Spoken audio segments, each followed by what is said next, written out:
Zambia's debt-related spending dropped by 3.5 billion kwacha month on month in January, even as the Treasury increased overall releases, offering the clearest evidence yet that debt restructuring is translating into real fiscal relief.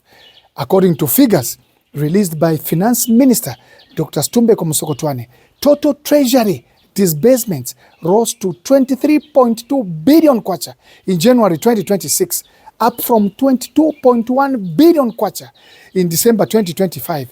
But the share absorbed by the debt service and arrears fell sharply from about 10.9 billion kwacha in December to 7.4 billion kwacha in January.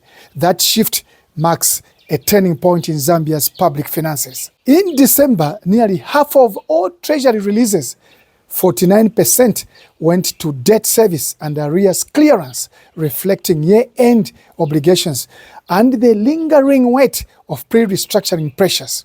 By January, debt-related spending had fallen to about 32% total releases, freeing billions of kwacha for wages, social programs, and productive investment. External debt pressure eases.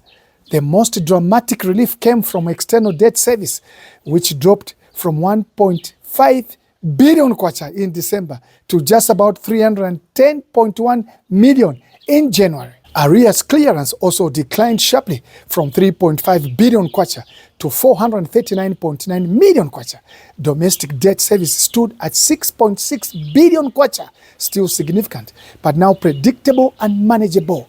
The reduction is the immediate payoff from Zambia's completed debt restructuring under the G20 Common Framework, agreements with bilateral creditors, including China, Eurobond restructurings, and the successful conclusion of the IMF Extended Credit Facility in late January this year. Extended maturities, lower interest costs, and cleared arrears have reduced near-term cash pressure without new borrowing. Spending pivots to people and productivity, with the debt no longer crowding out expenditure.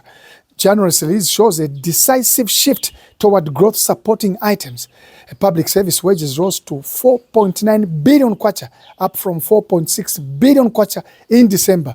The payments covered health workers, teachers, security services, and diplomats, reinforcing continuity in essential services. Social transfers and subsidies jumped to 7.7 billion kwacha from 2.5 billion kwacha the previous month. The largest component was 4.9 billion kwacha paid to the Food Reserve Agency to settle obligations, of course, to farmers from the 2024-2025 maize season. Treasury officials say government is now fully funded on verified farmer payments, with any remaining delays linked to banking processes rather than funding gaps. Outstanding dues under the Cash for Work program were also cleared, allowing the program to restart later in the year without legacy distortions. Capital expenditure was protected earlier with 1.4 billion kwacha released for infrastructure, including roads, water projects, and rural electrification.